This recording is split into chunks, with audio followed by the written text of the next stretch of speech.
Alhamdulillah, puji syukur kita panjatkan kehadirat Allah Subhanahu wa taala karena hari ini kembali kita bisa berkumpul bersama.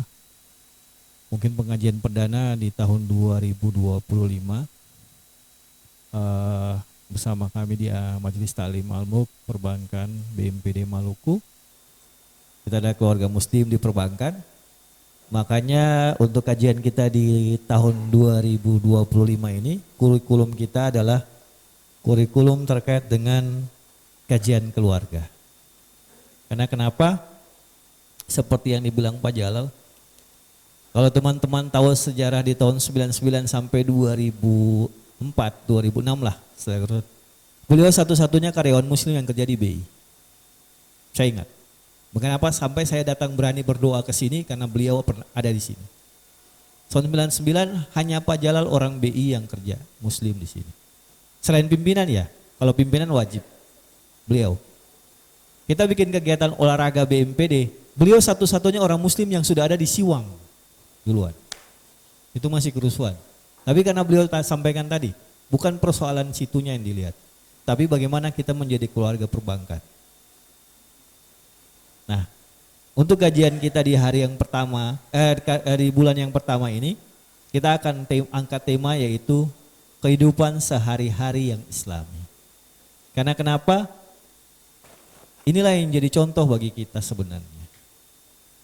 Sebenarnya kalau secara logikanya kita mungkin saling bersaing sesama perbankan. Tapi di dalam kehidupan bermasyarakat, kita ini sebenarnya ada sama-sama keluarga muslim. Terlepas dari nama banknya, terlepas dari simbol banknya.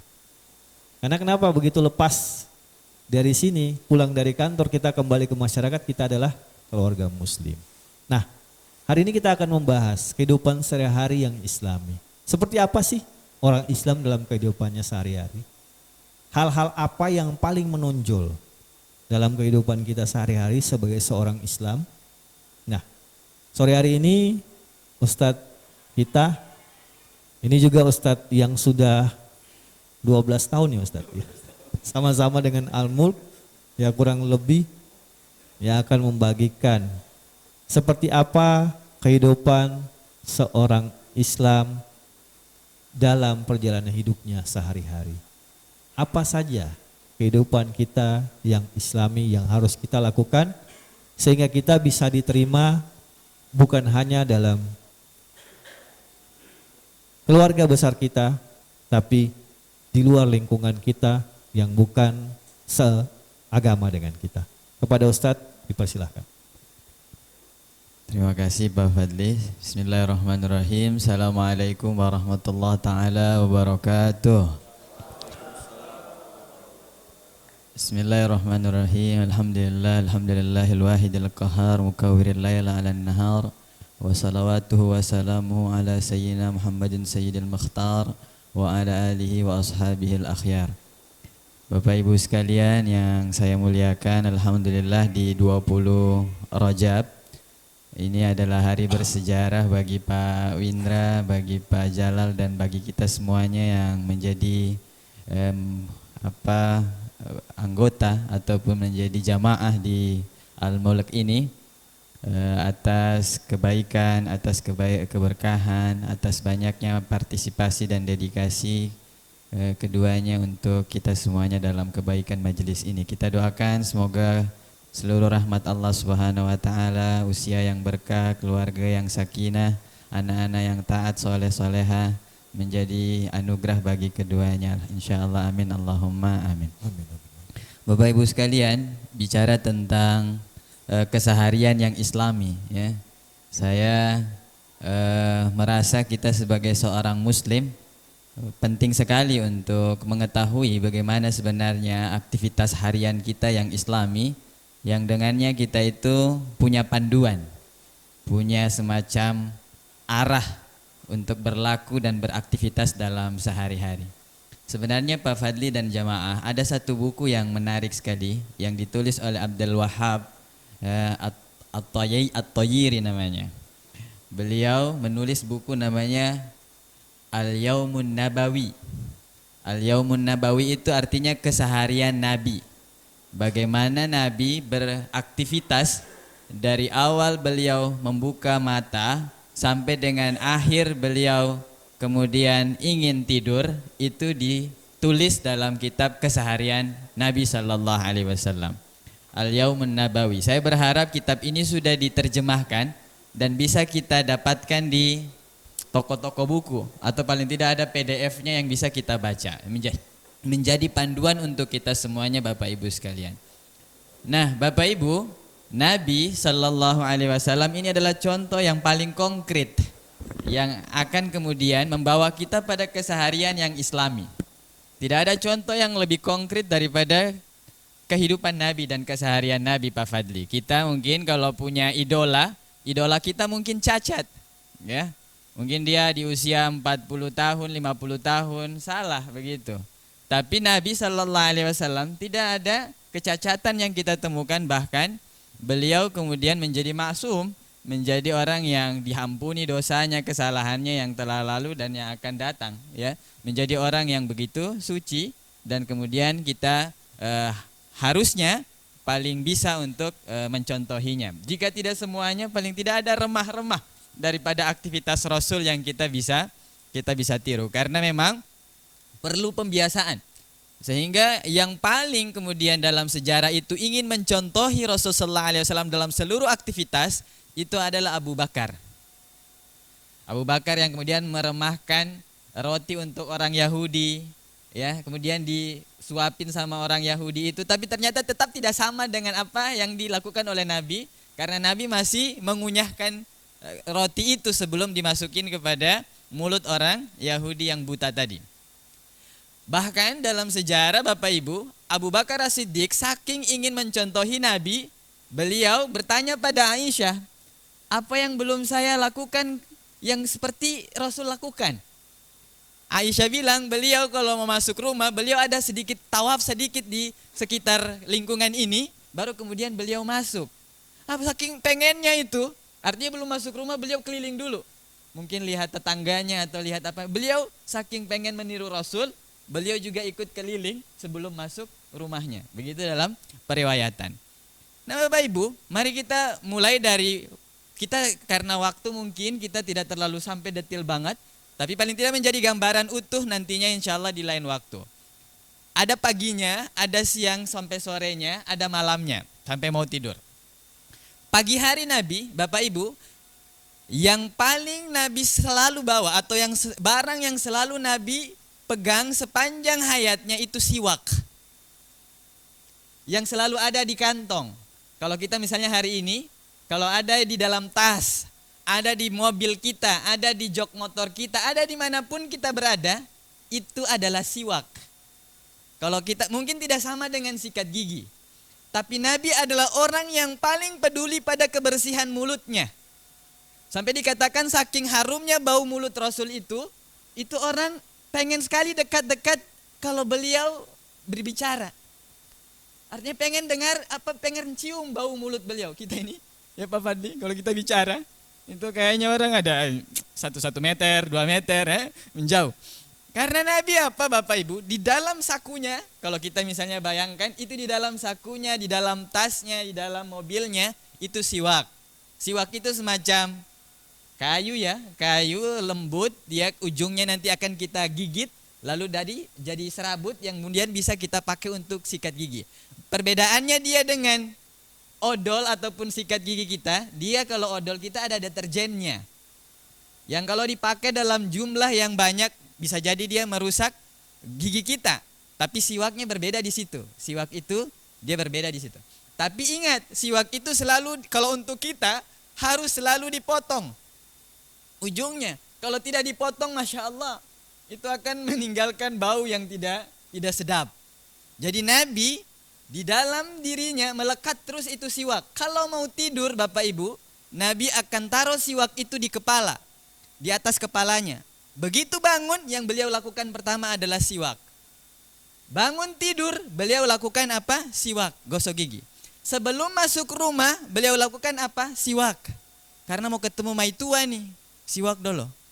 Katong kalau ketemu maitua, Masya Allah, bau ketiak, bau apa segala rupa, bau jigong, segala rupa mendekat. Katong lupa bahwa di rumah ini ada istri yang mereka perlu juga pelayanan prima dari aroma kita. Jadi Nabi bersiwak ketika mau masuk dan ketika bangun tidur, Pak Fadli dan jamaah. Dan beliau, jamaah sekalian, sambil bersiwak di pagi harinya ketika bangun itu, beliau menjawab azannya Bilal. Allahu Akbar, Allahu Akbar. Beliau jawab itu, Allahu Akbar, Allahu Akbar. Hayya 'alas shalah, ya kan? Beliau akan jawab la haula wala quwata illa billah. Hayya 'alal falah, begitu terus. Ya Nabi jawab. Sampai dengan akhirnya la ilaha illallah. Nabi akan jawab la ilaha illallah, baru kemudian beliau berdoa ketika selesai azan itu. Nah, yang menarik di sini, selesai kita kemudian dengar azan subuh, ini kita harus berarti kalau mau jadi orang Islam, bangun sebelum subuh. Seharian yang Islam itu berarti bangun sebelum subuh. Sikat gigi, jawab azan. Nah, uniknya dan perbedaannya, azannya Bilal itu ada sedikit jauh dengan waktu subuh. Maka Nabi yang pertama kali lakukan lagi ada setelah itu adalah beliau membangunkan istrinya. Jadi yang pertama kali bangun di rumah itu kepala keluarga. Bukan pembantu rumah. Bukan ART.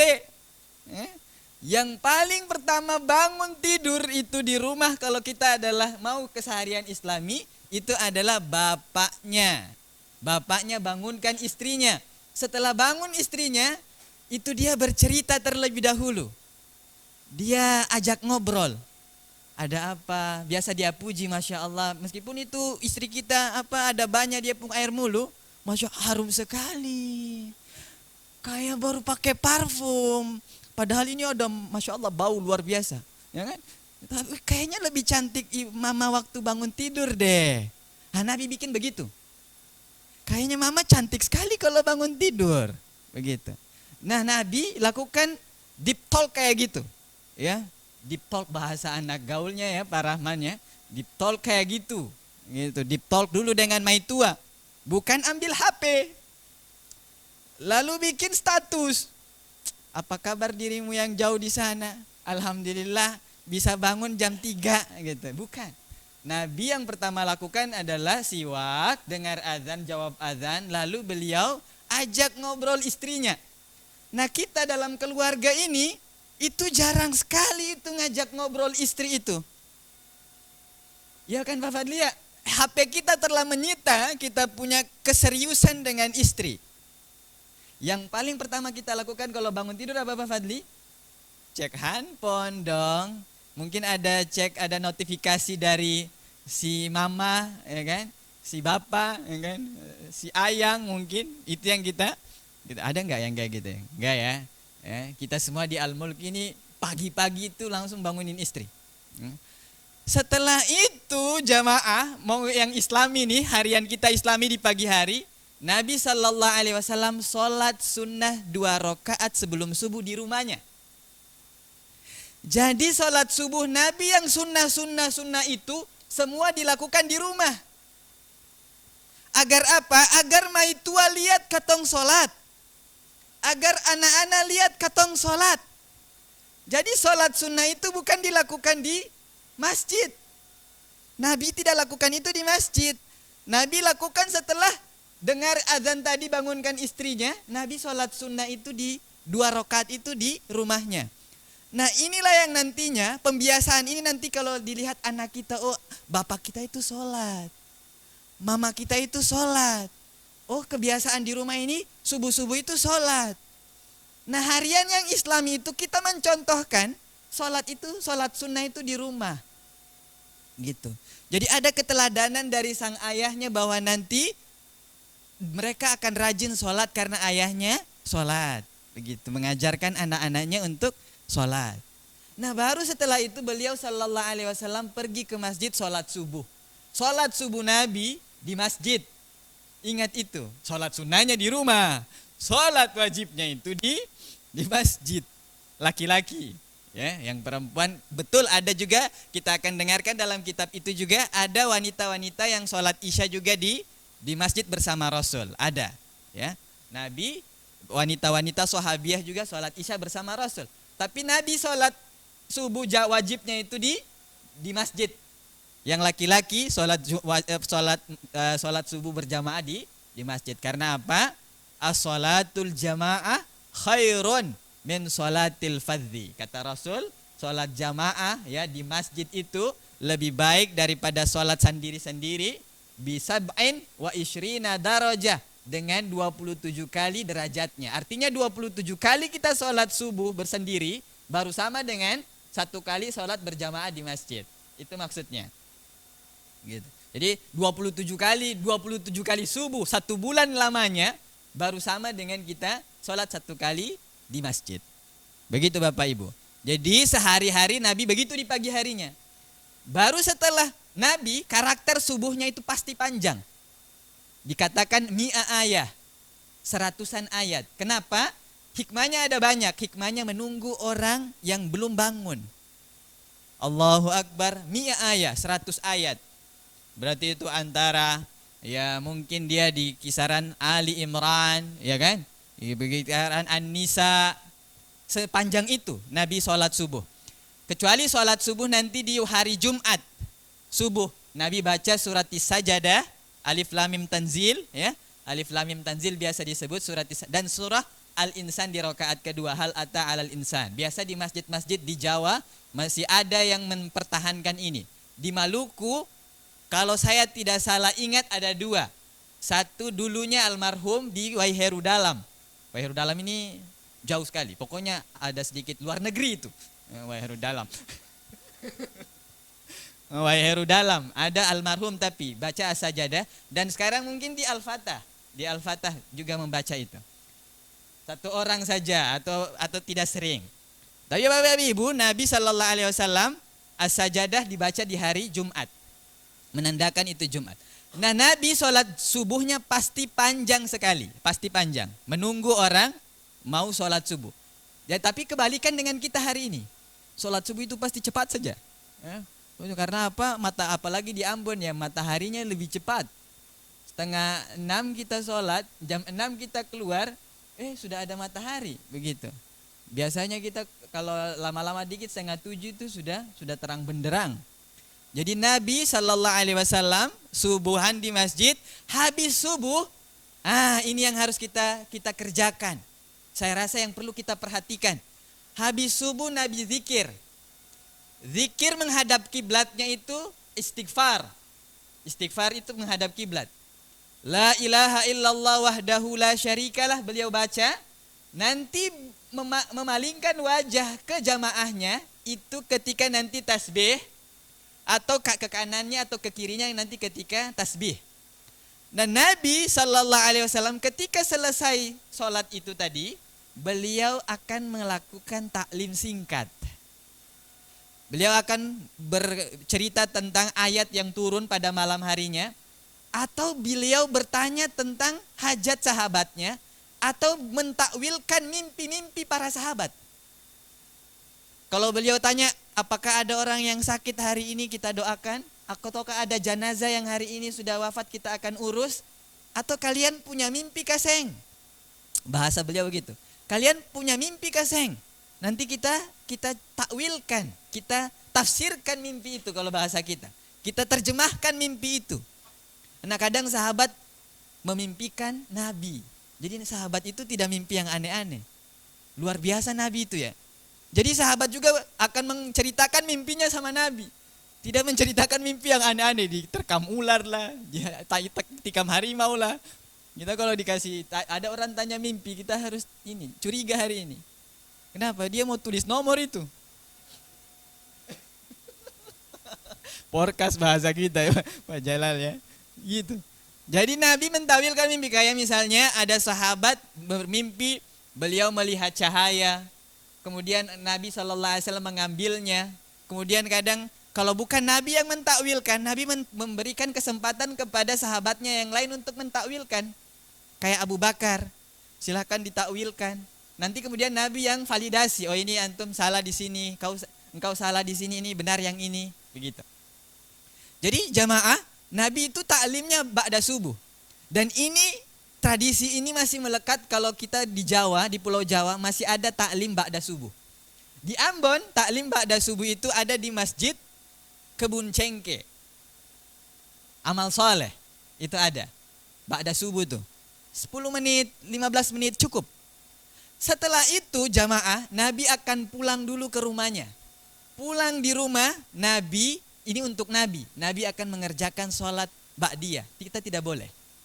Tapi Nabi mengerjakan ba'diyahnya di situ, di rumah. Setelah itu beliau bercengkrama lagi dengan dia pun maitua. Deep talk ulang. Kepada maituanya yang dapat jatah hari itu. Nabi punya istri berapa? Nabi punya istri itu 9. Dalam riwayat lain ada 11. 9. Ibu 9. Istri Nabi itu 9. Tapi kalau kita istri cukup. Pak Asrul jawabnya 4.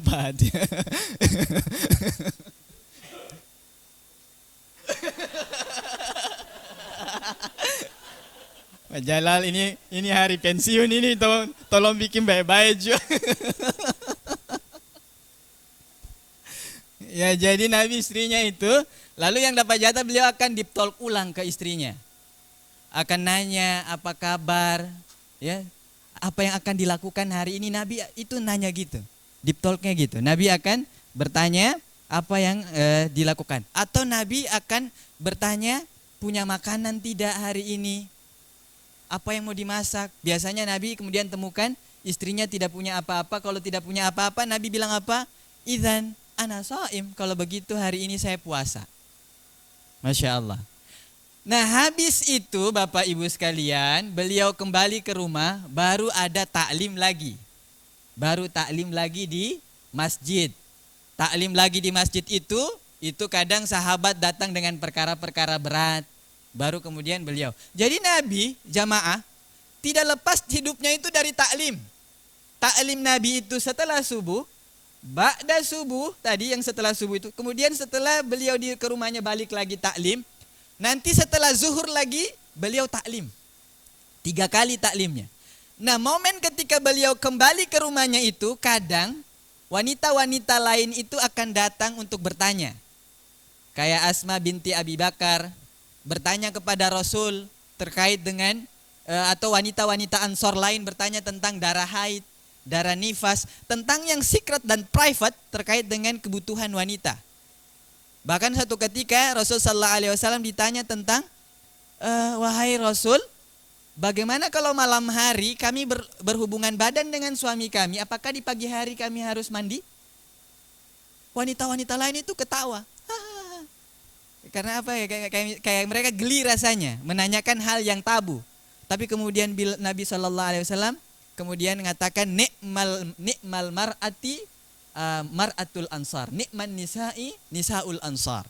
Sebaik-baik wanita itu wanita ansar, wanita dari kalangan ansar. Karena mereka tidak malu-malu untuk bertanya hal yang baik untuk agamanya. Jadi ibu-ibu, kalau mau bertanya sesuatu juga itu pada momen tertentu. Ya, pada momen tertentu di tempat yang tertentu. Lalu meskipun itu ada orang banyak, diutarakan jangan malu-malu karena sebaik-baik wanita kata Rasul itu adalah yang mau bertanya apa hal yang mereka baik untuk agama mereka, yang membawa kebaikan untuk agamanya. Jadi Rasul punya taklim ibu-ibu, punya taklim untuk bapak-bapak. Berarti kita kalau mau sehari-hari jadi orang Islam, punya keseharian yang Islami, ikut taklim. Ya Pak Fadli, kita alhamdulillah di Majelis Taklim Al-Mulk tiap bulan ada taklim. Nah taklim ini bagian daripada pewarisan daripada aktivitas Islami yang dicontohkan oleh Rasulullah sallallahu alaihi wasallam. Hadir taklim. Nabi sallallahu alaihi wasallam taklim. Setelah taklim itu beliau kemudian nanti akan mengunjungi orang yang sakit, akan pergi ke pasar. Pergi ke pasar. Apa yang lakukan di pasar? Mungkin menyelesaikan hajat pribadinya, jual beli, atau nanti menetapkan hukum-hukum terkait dengan hukum pasar, menetapkan harga.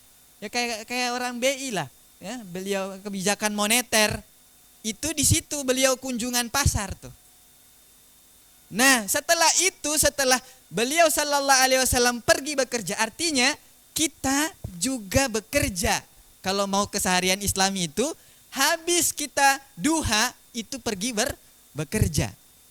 Walhamdulillah, kita ini bekerja luar biasa sekali. Pak Rahman, belum lagi azan subuh katong supi kantor. Ya Pak Rahman, saya juga terlalu lebih. Walhamdulillah, Finjar jam berapa Finjar? Jam 7 ya? Finjar kita jam 7. Kita Finjar pulangnya jam berapa tuh? Jam 4. Jam 4 atau jam 5?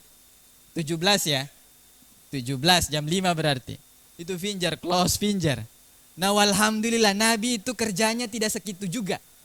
Walhamdulillah Nabi itu kerjanya habis duha sampai dengan zuhur saja. Oh kita ini berarti lebih hebat pekerjaannya daripada Rasul. Nah Masya Allah. Dan itu baik. Man amsa kalan asbaha maghfuran lah. Siapa yang lelah bekerja, dia akan diampuni dosanya karena itu. Kita ini semuanya terampuni dosa. Ada dosa-dosa Bapak Ibu yang dia tidak dihapuskan kecuali karena katong bekerja. Dosa tertentu itu tidak dihapuskan kecuali dengan katong rajin pergi cari uang. Nah makanya Nabi pi pasar, kita itu star motor lah. Semangatlah pi kantor, walhamdulillah Pak Jalal sudah 20 tahun, Masya Allah. Selesai, pengabdian selesai. Nah kita ini dedikasi lah, Finjarnya jangan terlambat, pulangnya jangan titip Finjar. Sekarang ini dia pinjarnya tangan jempol ini Pak Fadli. Tapi yang telunjuk, jari tengah, jari manis, dan jari kelingking, dia titip sama orang lain. Ya, jadi nanti itu saya ahli juga di bidang ini. Ya, relate ya kira-kira ya, kita pakai begitu. Jadi Nabi bekerja. Kita ada dosa yang dihapuskan hanya dengan cara bekerja. Man amsakalan asbaha maghfuran lah. Maka istri-istri kalau suaminya terlambat bekerja, bilang Nabi pagi harinya bekerja. Nah kemudian Nabi SAW sholat zuhur. Tapi sebelum sholat zuhur beliau balik ke rumahnya, qailulah namanya. Beliau tidur siang sedikit saja. Di event-event ini beliau tidur. Nanti kemudian setelah tidur ini beliau pergi ke masjid, sholat zuhur di masjid. Sholat zuhur di masjid jamaah, beliau pimpin sholat pasti panjang. Jadi hanya 2 kali Nabi sholat itu panjang. 2 waktu saja. Subuh dengan zuhur. Kenapa zuhur panjang? Karena beliau menunggu orang dari pasar mau sampai masjid atau terlambat dia. Jadi dia masih dapat rakaat pertama. Itu hikmahnya. Nah ini yang heran Ustadz. Kalau Nabi kan sholat zuhur panjang. Kalau katong sekarang malah sholat zuhur sampai masjid imam sudah selesai.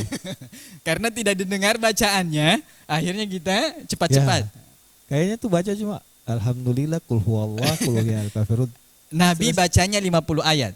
50 ayat atau di dalam periwayatan lain 30 ayat. 50 ayat sampai dengan 30 sampai 50 ayat. Jadi ya itu misalnya kita bisa contoh Al-Mursalat mungkin, atau surat Qaf mungkin, atau surat Nun, Al-Qalam mungkin, dan seterusnya. Begitu. Jadi setelah itu Nabi akan taklim lagi. Jadi Nabi taklimnya waktu zuhur. Nah kita tidak bisa taklim zuhur sekarang ini. Karena apa? Kalau zuhur kita taklim tidak ada jamaah. Kalaupun ada jamaah banyaknya tidur. Karena apa? Kita tidak terbiasa qailulah. Kita tidak terbiasa tidur sedikit sebelum zuhur. Nabi itu tidur sedikit sebelum. Nah, yang punya praktek taklim habis zuhur ini kalau kita masih di tanah Jawa, itu masjid-masjid di Jawa itu rame banget kalau zuhur. Dia punya toa-toa itu berkumandang terus kalau zuhur karena mereka taklim. Meskipun yang datang ibu-ibu karena yang laki-lakinya pergi kerja. Atau biasa kalau saya lihat di BI Pusat kayaknya habis zuhur. Ya kan habis zuhur taklimnya. Dia punya taklim habis zuhur. Begitu. Maka Bapak Ibu sekalian taklimnya begitu. Orang Islami itu pasti taklim. Dia pun taklim ada. Nah ini kayaknya katong sudah maghrib ini. Kita hentikan dulu kita sampai dengan zuhur ya. Sebentar untuk sholat maghrib. Bapak Ibu jamaah sekalian Majelis Ta'lim Al-Mulk, kita tadi telah berhenti sampai dengan pada saat Rasulullah SAW zuhur ya, ketika siangnya Nabi.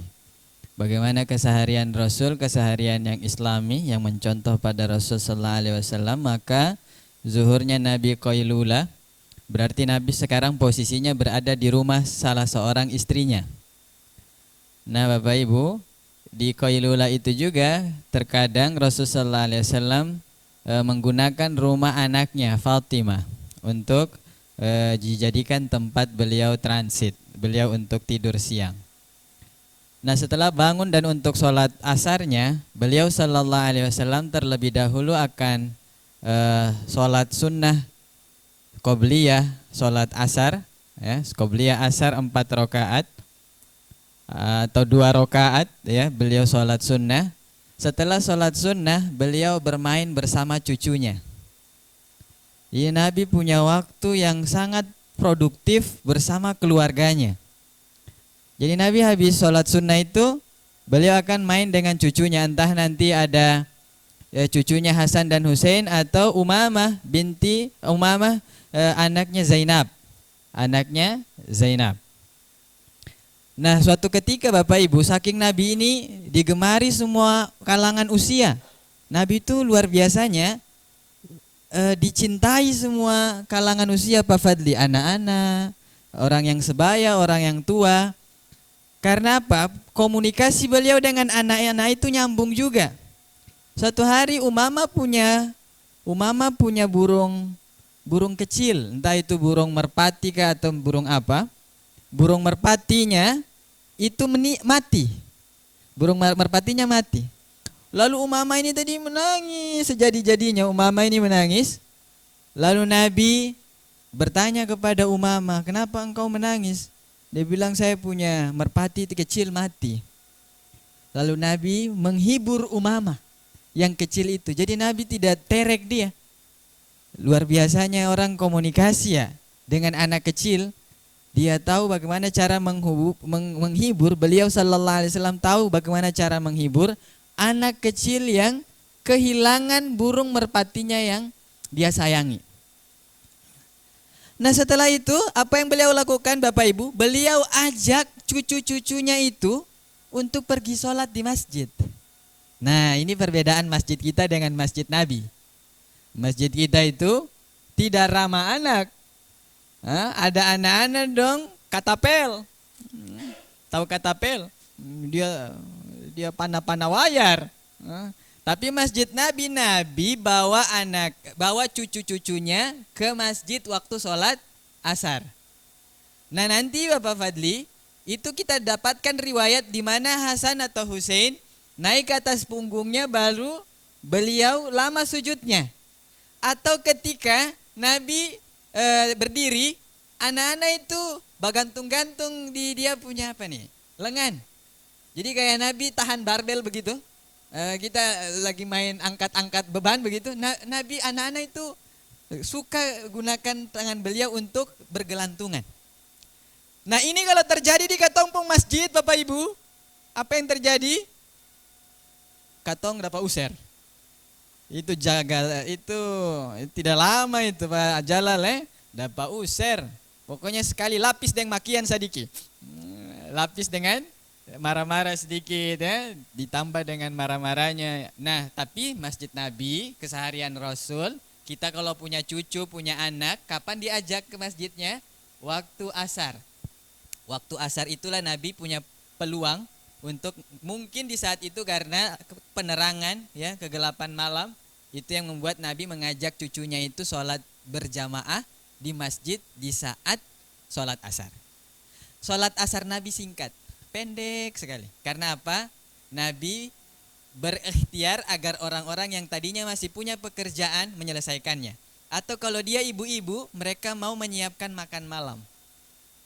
Itu kuncinya. Jadi sholat asar Nabi itu pendek. Yang panjang tadi subuh dengan zuhur. Asarnya pendek.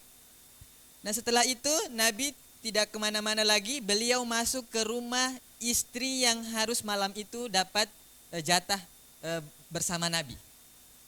Asar, batas waktu apa check-innya asar. Waktu check-innya asar. Lalu Nabi, ini yang masih jomblo ini, ya Allah, check-in di mana? Ya, check in di Pohong Pule.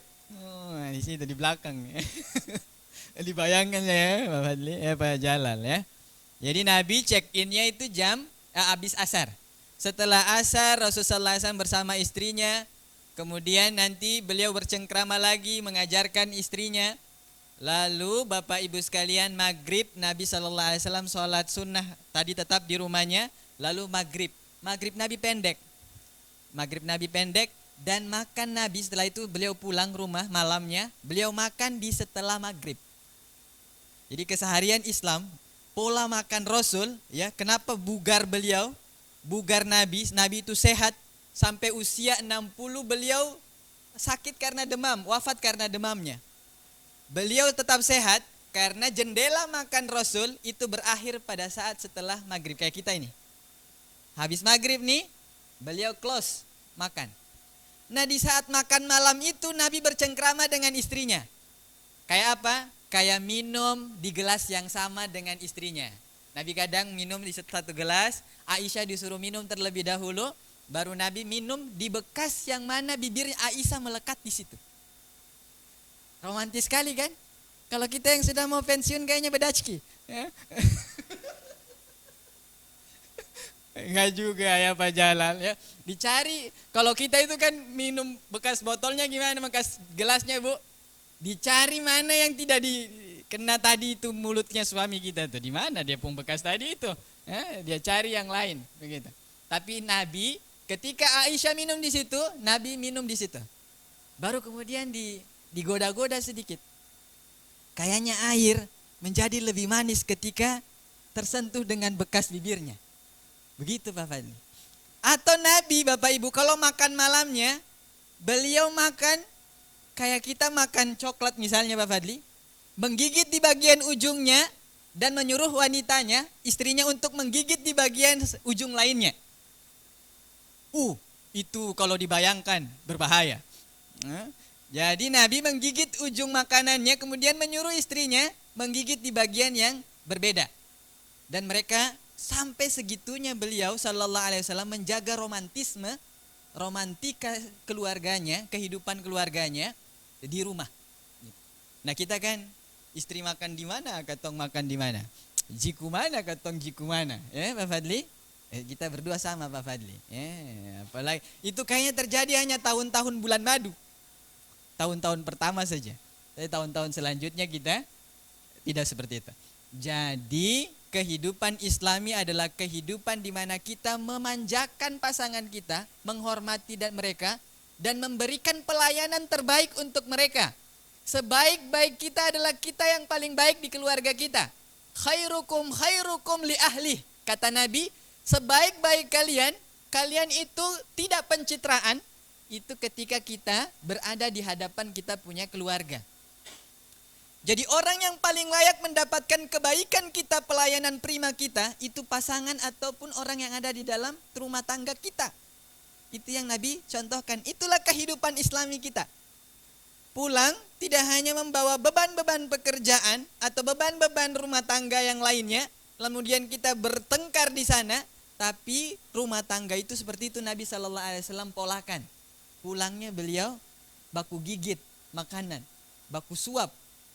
Nabi suapan tangan bekas makan beliau, setelah beliau makan tangannya kan ada bekas nasi ya Pak Fadli ya, bekas mungkin kuah. Siapa yang jilatin?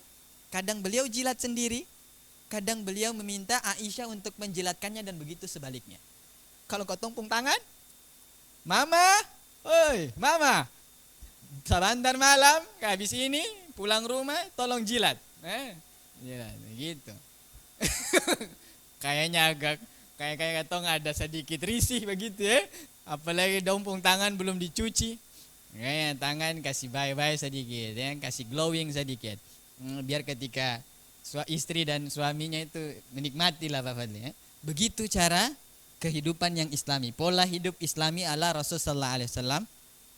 Kemudian beliau nanti terakhir ini Bapak Ibu akan sholat isya berjamaah. Sholat isyanya singkat sekali karena malam. Ada wanita-wanita sebagian ikut sholat isya bersama Rasul. Kemudian beliau di habis sholat isya itu terkadang tidak punya waktu untuk untuk bernongkrong bersama sahabatnya. Tidak punya kebiasaan itu, kecuali ada urusan-urusan kenegaraan yang beliau kemudian selesaikan habis Isya. Tapi setelah Isya, Nabi itu tidak punya kebiasaan untuk nongkrong.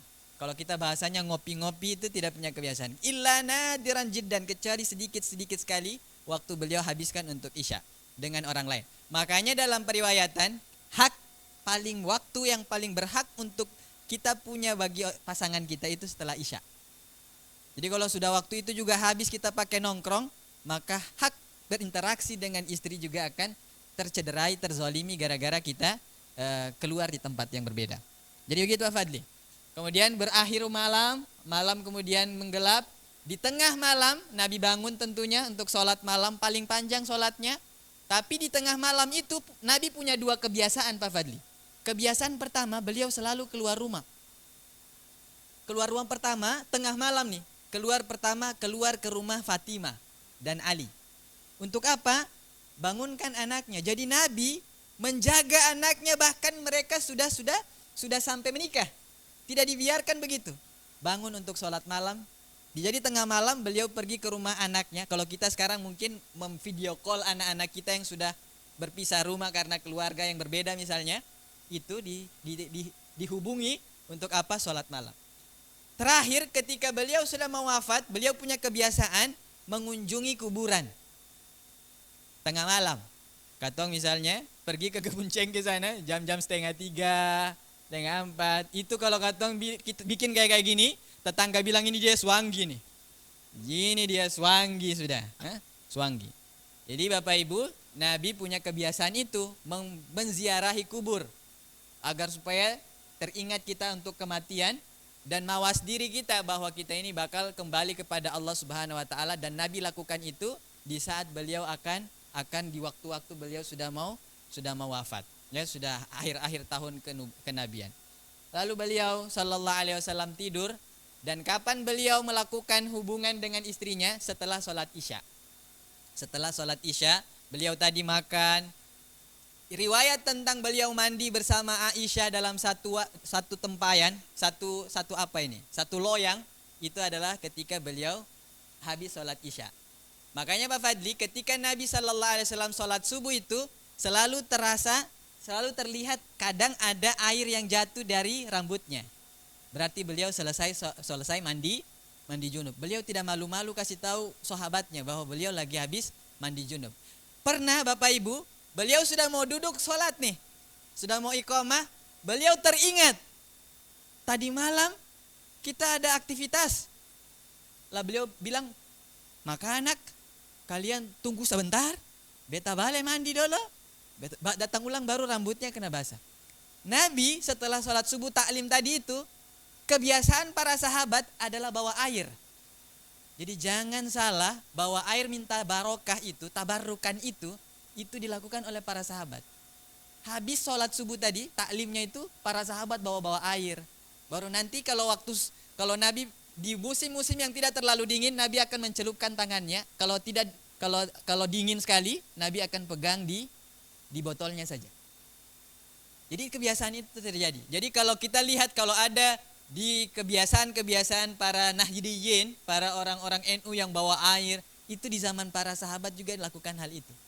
Itu bukan hal yang baru. Itu terjadi di zaman Rasulullah SAW, mereka minta ditiupkan air.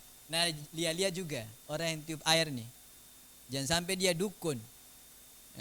Dukun yang santet lah dia akang. Lihat orang yang alim, orang yang kemudian baik agamanya, yang dia rajin ke masjid, yang dia punya akhlak yang mulia, lalu kemudian kita minta doakan, lalu kemudian Rasulullah SAW melakukan hal itu. Pak Fadli, saya rasa itu keseharian Islam. Kita mestinya, saya rasa di bagian-bagian tertentu, kalau kita lemah di keluarga, lihat part di mana Nabi SAW seharinya dengan keluarganya. Kalau kita lemah dengan pekerjaan, lihat Nabi dengan pekerjaannya. Nabi punya waktu dari habis duha sampai dengan zuhur, para sahabat biasanya sampai dengan asarnya. Kemudian Nabi bagaimana beliau SAW memperlakukan istrinya, ya, memperlakukan cucunya, memperlakukan hadir dalam keumatannya, dalam taklimnya. Jadi kehidupan Islam itu adalah kehidupan yang berpola di sana. berpola di taklim, berpola di keluarga, berpola dengan peramajaan, hubungan, berpola pada bagaimana kita memperlakukan orang, memperlakukan keluarga kita dengan baik. Selebihnya Nabi kalau bertemu orang, Bapak Ibu terakhir sekali, Nabi tidak pernah tidak senyum. Kalau ke pasar kemanapun, Nabi selalu senyum. Dikatakan aktsaru tabassuman, Nabi itu adalah orang yang paling banyak senyumnya. Kalau ketemu pasti image-nya itu kesenyum saja. Kenal tidak kenal Nabi senyum saja. Aktsaru tabassuman. Katong kalau ketemu orang yang paling pertama Islami ajarkan tabassuman. Assalamualaikum, senyum dulu. Meskipun ada utang 2 triliun, sekarang utang ada 357 triliun ini. Gitu kira-kira Pak Fadli, mungkin saya rasa sederhana. Insyaallah semoga manfaat untuk kita semuanya. Assalamualaikum warahmatullahi wabarakatuh. Waalaikumsalam warahmatullahi wabarakatuh. Ya, baik Ustadz. Kalau melihat apa yang disampaikan Ustadz dari sebelum maghrib sampai selesai maghrib, sebenarnya ada beberapa hal yang kita bisa tarik benang merahnya dengan kehidupan kita sehari-hari sebenarnya. Terutama kita sebagai pekerja bank. Kalau kita mulai dari yang pagi hari, setelah sholat subuh, ini ada kebiasaan kita yang sebaliknya Ustadz. Ada orang selesai sholat subuh, kalau dia lihat masih waktu, dia tidur dulu sebentar. Padahal dalam Islam sebenarnya setelah subuh tidak boleh tidur ya Ustadz ya. Akhirnya tidur bangun karena pikir ya sudah masuk jam 8, tidur sebentar sampai jam 7, bangun setengah 8 masih bisa sampai kantor. Pada akhirnya ternyata kita sampai di kantornya 7.59. Iya kan? Artinya jikalau ini dipolakan yang tadi Ustadz bilang, kehidupan sehari-hari Rasulullah dibawa ke kehidupan kita sebagai pekerja bank, berarti sebenarnya kita bisa akan tiba di kantor. Kalau Pak Jalal bilang jam 7 kita sudah bisa finger, berarti betul kita jam 7 sudah jadi finger. Tapi kadang kan sekarang ini kalau kita jam 7 datang di kantor, malah akan dia bilang, iya mau jadi karyawan teladan, iya mau jadi penjaga kantor, kayak gitu ya. Padahal sebenarnya dalam Islam itulah yang diajarkan. Rasulullah keluar mencari nafkah setelah sholat duha. Kita mungkin tidak dapat kesempatan sholat duha ya, karena sudah pagi. Apalagi kayak Bang Rahman tidak mungkin sholat duha kalau sudah masuk di dalam ruang rahasia itu ya. Kalau masuk dalam ruang rahasia itu nggak mungkin lagi kan. Tapi itu yang Rasulullah bawakan ternyata. Dan tadi Ustadz sudah sampaikan dosa yang tidak terhapuskan akan dihapuskan oleh orang yang bekerja keras dan bekerja karena Allah. Nah, sekarang kembali ke kita. Saya sendiri tadi mau tanya dosa seperti apa Ustadz sebenarnya yang dihapuskan dengan bekerjanya kita. Iya kan? Kita udah kerja dari pagi jam 7 sampai jam 5 kayak Pak Jalal sampaikan tadi. Nah, kerja keras kita itu dosa apa sih Ustadz yang akan dihapuskan? Ataukah malah kita kerja apa yang kita kerjakan selama 5 hari misalnya itu tidak ada pahalanya dan tidak ada manfaatnya? Bagaimana Ustadz?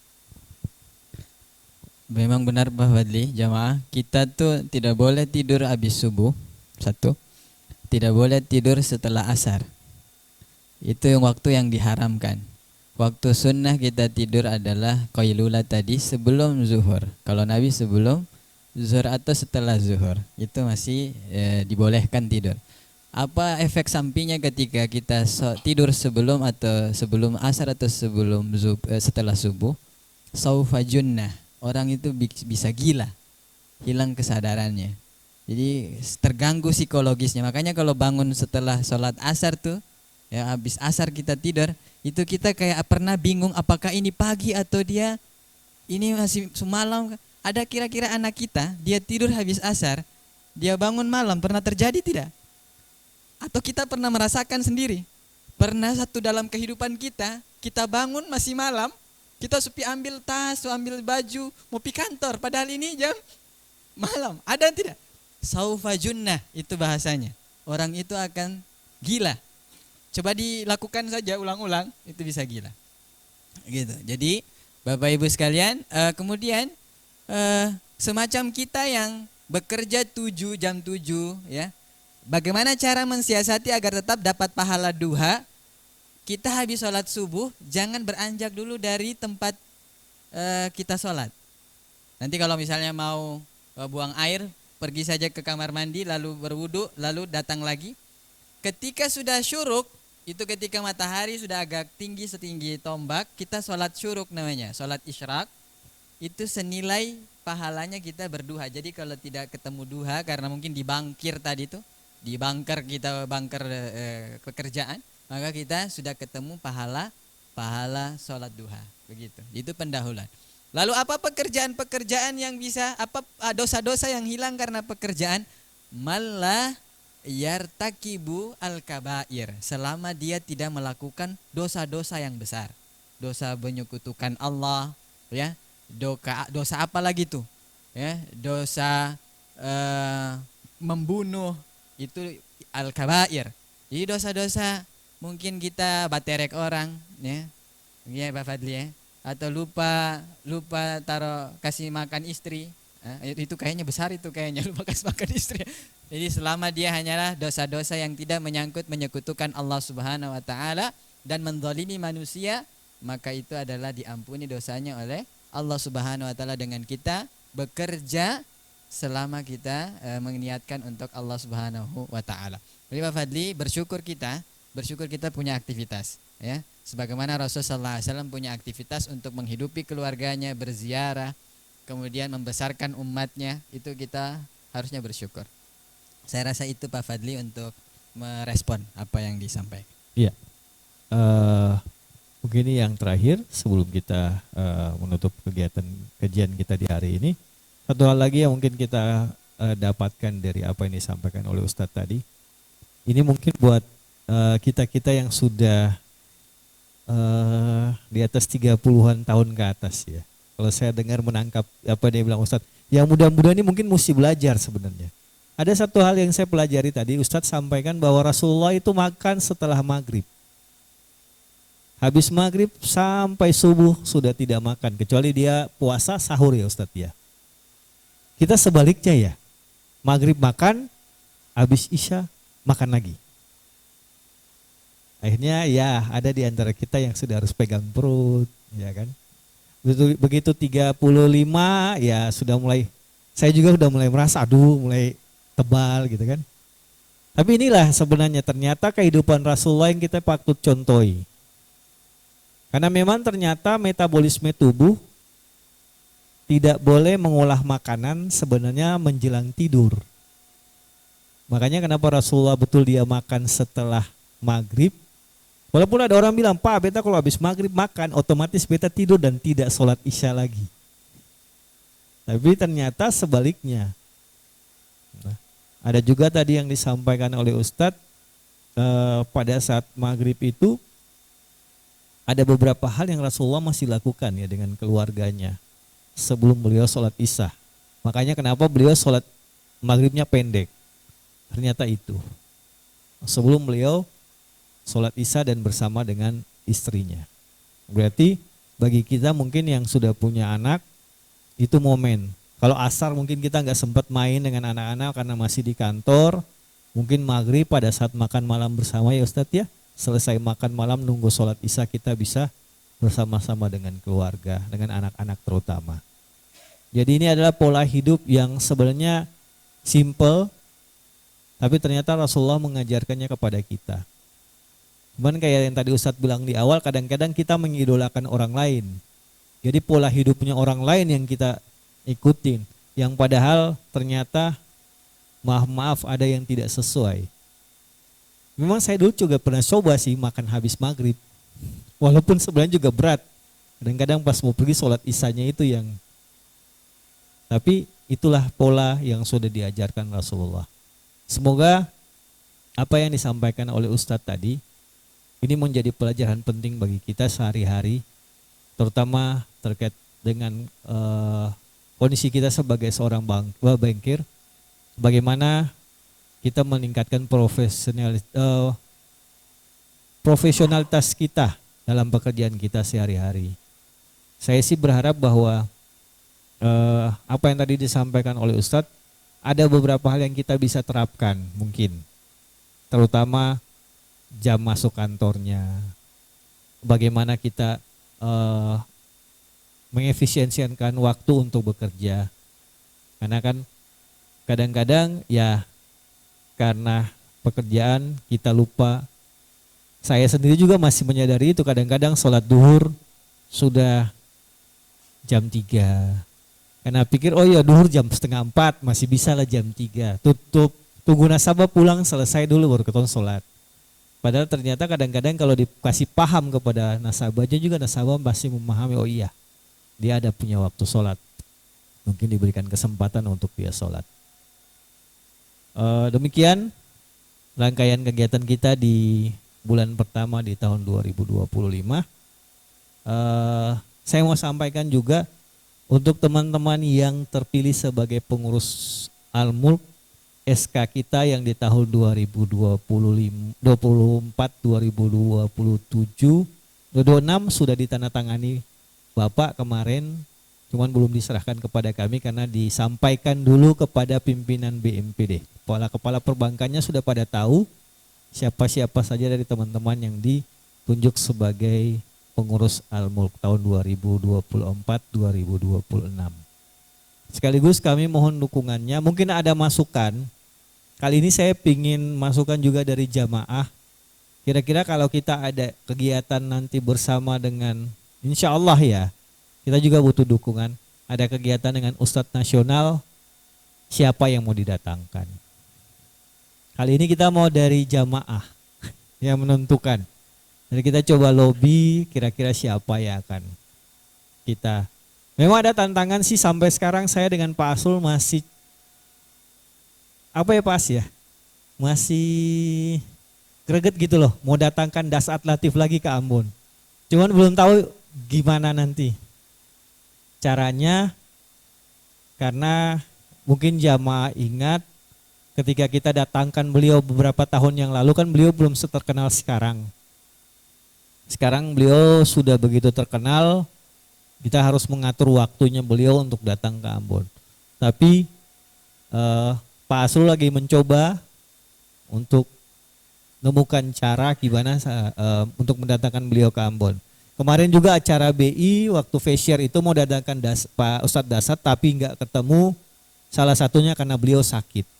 Baru sembuh, mungkin di facial kali ini juga yang menggantikan Pak Rawindra dan Pak Jalal mungkin bisa mendatangkan Ustadz Dasat. Itu sesuatu yang luar biasa. Nah, saya mohon izin dari Pak Ustadz Zul, mungkin kita bisa sama-sama berdoa, terutama kita mendoakan dua orang tua kita, yang satunya akan bertugas di tempat yang baru, yang satunya akan memulai kehidupan barunya di luar pekerjaan sehari-hari. Semoga di tempat yang baru dan di kegiatan yang baru menjadi manfaat bagi beliau beserta keluarga, anak dan istri. Tetap menjadi manfaat buat orang-orang di sekitar beliau di tempat yang baru ataupun di lingkungan yang baru di luar pekerjaannya, dan juga masih tetap bersilaturahmi dengan kita di Al-Mulk. Silakan Ustaz.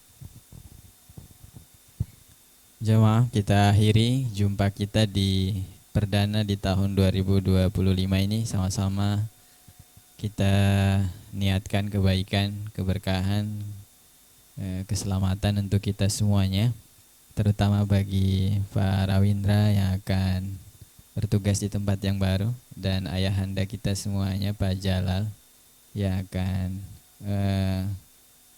kembali ke posisi semula. Ya, kemarin posisinya apa ya? Insya Allah ya Pak Jalal, insya Allah. Jadi kita mendoakan kebaikan, keberkahan, keselamatan untuk semuanya. Ala hadhihi niyya wa ala kulli niyatin salihah. Al-Fatihah. A'udzubillahi minasyaitonir rajim. Bismillahirrahmanirrahim. Alhamdulillahirabbil alamin. Arrahmanir rahim. Maliki yaumiddin. Iyyaka na'budu wa iyyaka nasta'in. Ihdinas siratal mustaqim. Shiratal ladzina an'amta 'alaihim ghairil maghdubi 'alaihim waladdallin. Amin. A'udzu billahi minasyaitonir rajim. Bismillahirrahmanirrahim. Alhamdulillahirabbil alamin. Hamdan na'imin, hamdan syakirin, hamdan ni'amahu wa yukafi'u mazidah. Ya Rabbana lakal hamdu wa lakas syukru kama yanbaghi li jalali wajhikal karimil 'azimi sultanik. اللهم صل على سيدنا محمد وعلى آل سيدنا محمد. اللهم يا ذا الجلال والإكرام اغفر لنا ذنوبنا كلها دقها وجلها سرها وعلانيتها إنك أنت التواب الرحيم. اللهم يا فارج الهم يا كاشف الغم يا من لعبده يغفر ويرحم يا مقلب القلوب ثبت قلوبنا على دينك وطاعتك يا مهول الأهوال هول أهوالنا إلى أحسن الحال. اللهم يا حي يا قيوم إن كان رزقنا في السماء فأنزله وإن كان في الأرض فأخرجه وإن كان مؤسرا فيسره وإن كان بعيدا فقربه وإن كان حراما يا الله فطهره. اللهم اجعل جمعنا هذا جمعا مرحوما وتفرقنا من بعده تفرقا معصوما. اللهم يا ذا الجلال والإكرام لا تدع لنا في مقامنا هذا ذنبا إلا غفرته ولا هما إلا فرجته ولا دينا إلا قضيته ولا مريضا إلا شفيته ولا عيبا إلا سترته ولا حاجة من هوائج الدنيا والآخرة وأنت راض عنها إلا قضيتها يا ذا الجلال والإكرام. رب اغفر لنا ولوالدينا وارحمنا وارحمهم كما ربونا صغارا. ربنا آتنا في الدنيا حسنة في الآخرة حسنة وقنا عذاب النار. وصلى الله على سيدنا محمد وعلى آله وصحبه وسلم. الحمد لله رب العالمين. السلام عليكم ورحمة الله وبركاته. Waalaikumsalam.